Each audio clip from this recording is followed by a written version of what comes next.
સુરતમાં વૈદિક હોળીની ઉજવણીની તૈયારીઓ પૂર્ણ. સુરતમાં વૈદિક હોળીની ઉજવણીની તૈયારીઓ પૂર્ણ.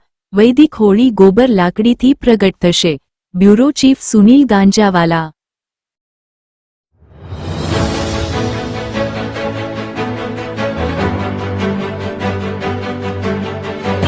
પ્રયત્ન ચાલી રહ્યા છે પર્યાવરણને ફાયદો થાય એટલે હોળીની જે આ હોળીમાં જે ગોબર સ્ટીક વપરાય છે એનો લોકો વધુ ને વધુ ઉપયોગ કરી રહ્યા છે એ સૌથી સારી વાત છે અને ખૂબ હલકી હોય છે. લાકડાના ભાવ કરતાં પણ સસ્તા ભાવની આ સ્ટીક હોય છે. એટલે જેમ વૈદિક પરંપરા મુજબ આપણે જે પુરાણો જૂના જે સમયની અંદર ગામડાઓમાં જે ગાયના ઉપલા અને છાણની હોળીનું પ્રાગટ્ય કરતા એ રીતનું શહેરો પાછા સ્વીકારી રહ્યા છે. એ બહુ આનંદની વાત છે.